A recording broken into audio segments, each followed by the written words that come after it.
വികാര തീവ്രമാണ് ഇവിടുത്തെ രംഗങ്ങൾ.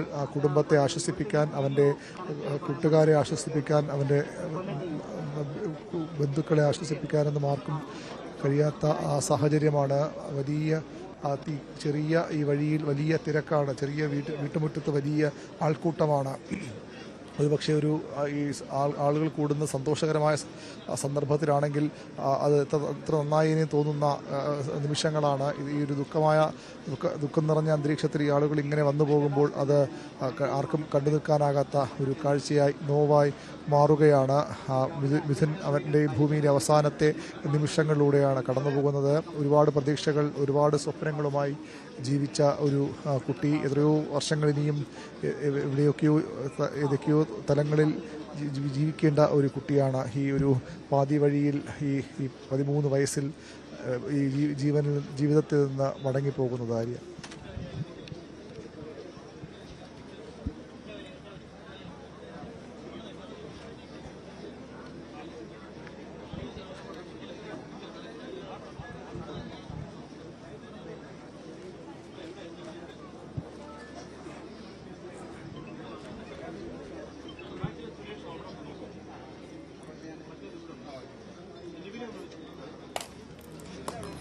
ഇതാണ് അങ്ങേയറ്റം വൈകാരികമായ രംഗങ്ങളാണ് മിഥുൻ്റെ വീട്ടിൽ നിന്ന് കാണാൻ സാധിക്കുന്നത്. മിഥുൻ്റെ വിയോഗം താങ്ങാനാകാതെ ആ കുടുംബം വിറങ്ങലിച്ചു നിൽക്കുന്ന ഒരവസ്ഥ, നാട്ടുകാരുടെ ഒരു വലിയ നിര അവിടെ നമുക്ക് കാണാൻ സാധിക്കുന്നു. 5 മണിയോടെ സംസ്കാരം എന്നാണ് നേരത്തെ പറഞ്ഞിരുന്നത്. ഇപ്പോൾ മിഥുൻ്റെ വീടിനോട് ചേർന്ന് മിഥുനായി ഒരുങ്ങുകയാണ്. അത്യന്തം വൈകാരികമായ നിമിഷങ്ങളിലൂടെയാണ് കടന്നു പോകുന്നത്.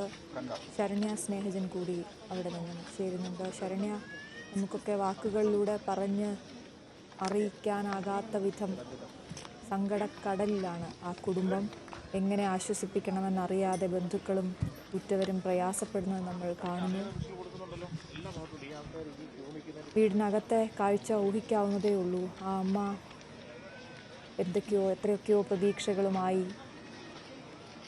കുവൈറ്റിലേക്ക് പോയി ഇങ്ങനെ മടങ്ങി വരേണ്ടി വരുമെന്ന് അവർ ഒരിക്കലും പ്രതീക്ഷിച്ചിട്ടുണ്ടാവില്ല.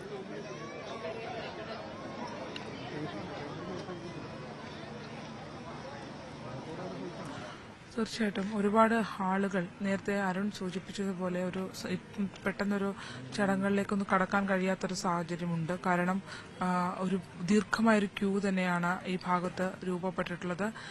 ധാരാളം ആളുകൾ ഇപ്പോൾ നമ്മൾ കാണുന്നത് മിഥുൻ്റെ വീടിനോട് ചേർന്ന് തുടങ്ങുന്ന ആ ഒരു ക്യൂ ആണ്. അത് പിൻഭാഗത്തേക്ക് പോവുകയാണെങ്കിൽ ധാരാളം ആളുകൾ ഇപ്പോഴും ക്യൂയിലൂടെ നിൽക്കുന്നു എന്നുള്ളതാണ്. അത്തരത്തിൽ ഈ കുട്ടിയെ കാണുന്നതിന് വേണ്ടി ധാരാളം ആളുകൾ കാത്തു നിൽക്കുന്നു. ഒരുപാട് ആളുകൾ, ഈ പരിസരത്തുള്ളവർ മാത്രമല്ല, ഒരുപാട് ഇടങ്ങളിൽ നിന്നുള്ള ആളുകൾ ഇവിടേക്ക് എത്തിയിട്ടുണ്ട് എന്നുള്ളതാണ്. വലിയൊരു ക്യൂ തന്നെ രൂപപ്പെട്ടിട്ടുണ്ട്. അത് ഇത്രയും ആളുകൾ, അതാണ് ഇത്രയധികം ആളുകൾ അവിടേക്ക് എത്തിക്കൊണ്ടിരിക്കുന്നു എന്നുള്ളതാണ്. സ്കൂളിൽ ശരണ്യ, നമ്മൾ സ്കൂളിൽ പൊതുദർശനത്തിന് വെച്ചപ്പോൾ കണ്ടതാണ്. അവർക്ക് ദുഃഖം താങ്ങാനാകുന്നില്ല, പലർക്കും വിശ്വസിക്കാൻ കഴിയുന്നില്ല മിഥുൻ പോയി എന്നുള്ളത്. അത്രത്തോളം ബ്രൈറ്റായുള്ളൊരു സ്റ്റുഡൻ്റ് ആയിരുന്നു എന്ന് അധ്യാപകരൊക്കെ പറയുന്നു. പുതുതായി ചേർന്ന സ്കൂളാണ്, അവൻ 8ാം ക്ലാസ്സിൽ അവിടെ തുടങ്ങിയതേയുള്ളൂ. അതിനിടയിലാണ് ഇത്തരത്തിൽ ജീവൻ നഷ്ടമായിരിക്കുന്നത്. വീട്ടിലും അതേ അവസ്ഥയാണ്. നിരവധി ആളുകളാണ് മിഥുനെ അവസാനമായി ഒന്ന് കാണാൻ, ആ കുടുംബത്തിനെ ഒന്ന് ആശ്വസിപ്പിക്കാൻ അവിടേക്ക് എത്തിക്കൊണ്ടിരിക്കുന്നത്.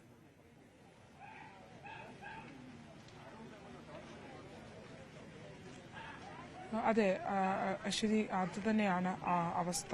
നമ്മൾ ഈ കുട്ടിയുടെ ഭൗതിക ശരീരം കടന്നുപോയ ഓരോ ഇടങ്ങളിലും നമ്മൾ അത്ര തിരക്ക് കണ്ടു എന്നുള്ളതാണ്. പ്രത്യേകിച്ച് ആശുപത്രിയിൽ നിന്ന് മൃതദേഹം ഇറക്കുന്ന സമയത്ത് ഒരിക്കലും പ്രതീക്ഷിക്കാത്ത ഒരാൾക്കൂട്ടം അവിടെ ഉണ്ടായി എന്നുള്ളതാണ്. ആ സ്ഥലത്ത് ആളുകൾ തടിച്ചുകൂടുകയും ആംബുലൻസ് ആദ്യഘട്ടത്തിൽ പുറത്തേക്ക് ഇറക്കാൻ കഴിയാത്ത രീതിയിൽ തിരക്ക് വർദ്ധിക്കുകയും ചെയ്തു. അവിടെ പിന്നീട് ഒരു പൊതുദർശന സമയം അവിടെ ക്രമീകരിച്ച് ആളുകൾക്ക് കാണുന്നതിന് വേണ്ടിയുള്ള സജ്ജീകരണങ്ങൾ ഒരുക്കി നൽകി കണ്ടതിന് ശേഷമാണ് പിന്നീട് ആംബുലൻസ് പുറത്തേക്ക് ഇറങ്ങിയത്. ശാസ്താംകോട്ടയിൽ നിന്നും 4 കിലോമീറ്ററോളം ദൂരമുണ്ട് തേവലക്കര ഹൈസ്കൂളിലേക്ക് എത്തുന്നതിന്. പക്ഷേ ഒരുപാട് വൈകിയാണ് ആംബുലൻസ് എത്തിയത്. ഓരോ ഇടങ്ങളിലും ഓരോ ജംഗ്ഷനുകളിലും കൂട്ടത്തോടെ ആ കുഞ്ഞിനെ കാണുന്നതിനായി നിന്ന ആൾക്കൂട്ടത്തെ നമ്മൾ കണ്ടു. ഇപ്പോഴും ദൃശ്യങ്ങളിലൂടെ വരുന്നതും അതുതന്നെയാണ്. നമ്മൾ പറയാൻ പറ്റാത്തത്ര ദൂരത്തിൽ ഒരു ക്യൂ രൂപപ്പെട്ടിരിക്കുന്നു എന്നുള്ളതാണ് പ്രധാന. ഇവിടെ ആ വീടിനോട് ചേർന്നുള്ള നാട്ടുവഴി ഭാഗത്ത് നിന്ന് മാറി ഇപ്പോൾ പ്രധാന വഴിയിലേക്ക് നീണ്ട ഒരു വലിയ ക്യൂ രൂപപ്പെട്ടിട്ടുണ്ട്. എല്ലാവരും വളരെ ക്ഷമയോടുകൂടി കാത്തുനിന്ന് ആ കുഞ്ഞിന് അന്തിമോപചാരം അർപ്പിക്കുന്നതിന് വേണ്ടി നിൽക്കുന്നു എന്നുള്ളതാണ്. ഒരു നാടിന്റെ ദുഃഖമായി ഈ സംഭവം മാറി എന്നുള്ളതിന്റെ ഏറ്റവും വലിയ പ്രത്യക്ഷമായ തെളിവാണ് നമ്മൾ ഈ കണ്ടുകൊണ്ടിരിക്കുന്നത്. അത്രമേൽ സങ്കടം എല്ലാവർക്കും ഈ വിഷയത്തിൽ ഉണ്ടായി എന്നുള്ളതാണ്. നേരത്തെ സൂചിപ്പിച്ചതുപോലെയൊക്കെ തന്നെ, നേരത്തെ അരുണൊക്കെ പറഞ്ഞതുപോലെ തന്നെ, നമ്മൾ രക്ഷകർത്താക്കൾ ഏറ്റവും അധികം മക്കൾ സുരക്ഷിതരാണ് എന്ന് കരുതുന്ന ഒരിടമാണ് സ്കൂളുകൾ. ജോലി ചെയ്യുന്ന രക്ഷകർത്താക്കളാണെങ്കിലും അല്ലെങ്കിൽ മറ്റ് എന്താണെങ്കിലും നമ്മുടെ കുഞ്ഞ് സ്കൂൾ സമയത്താണെങ്കിൽ അവർ നമ്മുടെ വീട്ടിലിരിക്കുന്നതിനേക്കാൾ, അതായത് അവധി ദിവസങ്ങളിൽ വീട്ടിലിരിക്കുന്നതിനേക്കാൾ സുരക്ഷിതരായി അവർ സ്കൂളുകളിലുണ്ട്, ക്ലാസ് ഉണ്ട് എന്നുള്ള ഒരു ആത്മവിശ്വാസത്തിലാണ് പല രക്ഷകർത്താക്കളും ജോലിക്കടക്കം ഇറങ്ങിപ്പോകുന്നത്. അവർ സ്കൂളിൽ സുരക്ഷിതരാണ്. ആ സ്കൂൾ ടൈം ആണ് നമുക്ക് ഏറ്റവും ആശ്വാസകരമെന്ന് കരുതുന്ന ഒരു സ്ഥലത്താണ് നമ്മുടെ വിശ്വാസങ്ങളൊക്കെ തകർത്തുകൊണ്ട് ഇങ്ങനൊരു സംഭവം ഉണ്ടായത്. ഏറ്റവും സുരക്ഷിതമെന്ന് കരുതിയ കരങ്ങളിൽ നിന്നും ആ കുഞ്ഞു ജീവൻ വഴുതിപ്പോയിരിക്കുന്നു എന്നുള്ളതാണ്. അങ്ങനെ ഒരു അവസ്ഥയിലേക്ക്, ഒരു അനാസ്ഥയിലേക്ക് എത്തുന്ന രീതിയിൽ, ഒരു ജീവൻ എടുക്കുന്ന രീതിയിലുള്ള ഒരു അനാസ്ഥയിലേക്ക് എത്തുന്ന രീതിയിൽ വളരെ നിസ്സാരമായി അവിടുത്തെ ആ വിഷയങ്ങളെ കൈകാര്യം ചെയ്തു എന്നുള്ളത് തന്നെയാണ്. എന്തായാലും ഇതൊക്കെ വരും ദിവസങ്ങളിൽ ഏറെ ചർച്ച ചെയ്യപ്പെടുന്ന ഒന്നായി തന്നെ മാറുകയും ചെയ്യും. ഈ പറഞ്ഞ ഹെഡ് മിസ്ട്രസിന്റെ എതിരെയുള്ള ഒരു നടപടി മാത്രമാണോ, അതിനപ്പുറത്തേക്ക് പലർക്കും വിവിധ വകുപ്പുകൾക്ക്, KSEBിക്കാണെങ്കിലും പൊതുമരാമത്ത് വകുപ്പുകൾക്കാണെങ്കിലും ഒക്കെ ഫിറ്റ്നസ് അടക്കം കൊടുത്തിട്ടുള്ള വകുപ്പുകൾ, പൊതുമരാമത്ത് വകുപ്പുകൾക്ക് ഉൾപ്പെടെ അതിനകത്ത് ഓരോ ഘട്ടത്തിലും ഓരോ ആളുകൾക്കും അതിൽ പങ്കാളിത്തമുണ്ട്. സ്കൂൾ മാനേജ്മെന്റിന് പങ്കാളിത്തമുണ്ട്. അപ്പോൾ ഈ ഉത്തരവാദിത്തങ്ങളിൽ നിന്നും ആർക്കും ഒഴിഞ്ഞു മാറാൻ കഴിയാത്ത രീതിയിൽ വരും ദിവസങ്ങളിൽ ആ വിഷയങ്ങളൊക്കെയും മറുപടി പറയേണ്ടി വരും എന്നുള്ളതാണ്. ഇന്നത്തെ ദിവസം, കഴിഞ്ഞ ദിവസങ്ങളൊക്കെ വലിയ പ്രതിഷേധവും പ്രശ്നങ്ങളും ഒക്കെയാണ് ഇവിടെ ഈ മരണവുമായി ബന്ധപ്പെട്ടുണ്ടായിരുന്നത്. എന്നാൽ ഇന്നത്തെ ദിവസം ആ ഒരു സാഹചര്യത്തിൽ നിന്ന് ഒക്കെ മാറി എല്ലാവരും ആ കുട്ടിക്ക് 13 വയസ്സുകാരനായ മിഥുന്, പ്രിയപ്പെട്ട അവരുടെ കൂട്ടുകാരുടെ പ്രിയപ്പെട്ട മിഥുന്, അവന് യാത്രയയപ്പ് നൽകുന്നതിന് വേണ്ടിയാണ് മാറി നിൽക്കുന്നത്. മറ്റ് പ്രതിഷേധങ്ങളോ കാര്യങ്ങളോ ഒന്നും ഉണ്ടായില്ല. എല്ലാവരും മാറി നിന്ന് വളരെ ദുഃഖത്തോടുകൂടി, വളരെ മാന്യതയോടുകൂടി ഇന്നത്തെ ഈ ദിവസം കടന്നു പോകുന്നതിന് വേണ്ടി സഹകരിക്കുന്നു എന്നുള്ളതാണ്. പ്രതിഷേധങ്ങളില്ല, വിരുദ്ധ ശബ്ദങ്ങളില്ല, ഒന്നുമില്ല.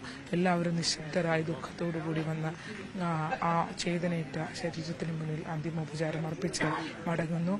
ഹൃദയം തകർന്നു പോയൊരമ്മ ആ വീടിനകത്ത് ഉണ്ട്. ദീർഘയാത്ര ചെയ്ത് ഒരു മകൻ മരണപ്പെട്ടു എന്നുള്ള വിവരം അറിഞ്ഞതിന് ശേഷം ദീർഘയാത്ര ചെയ്ത് ഈ നാട്ടിലേക്ക് മടങ്ങിയെത്തി എയർപോർട്ടിലെത്തിയപ്പോൾ സ്വന്തം ബന്ധുമിത്രാദികളെ കണ്ടപ്പോൾ അവരുടെ കൈകളിലേക്ക് തളർന്നു വീണ സുജ ഇവിടെ അല്പസമയം മുമ്പ് ഈ സ്ഥലത്തേക്ക് എത്തിയിട്ടുണ്ടായിരുന്നു. നമുക്ക് ആലോചിക്കാൻ പോലും കഴിയില്ല. ആ അമ്മ വരുന്ന വഴികളിലൊക്കെയും ആ മകന്റെ ചിത്രങ്ങളടങ്ങിയ ഫ്ലെക്സ് ബോർഡുകൾ ഉണ്ടായിരുന്നു. ആദരാഞ്ജലികൾ രേഖപ്പെടുത്തിക്കൊണ്ടുള്ള ഫ്ലെക്സ് ബോർഡുകൾ ഉണ്ടായിരുന്നു. എങ്ങനെ ഇതൊക്കെ കണ്ട് സഹിച്ച് അവർ ഈ വീട് വരെ എത്തി എന്നുള്ളതും ആ വീടിനകത്തേക്ക് അവർ എങ്ങനെ പ്രവേശിച്ചു എന്നുള്ളതും നമുക്കാർക്കും തന്നെ അത് വിവരിക്കാൻ കഴിയില്ല. എത്ര വിവരിച്ചാലും ആ വാക്കുകളൊന്നും തന്നെ അതിന് പൂർണ്ണമാവുകയുമില്ല. അത്രമേൽ കടുത്ത ദുഃഖത്തിലൂടെ അവർ കടന്നു പോകുന്നു.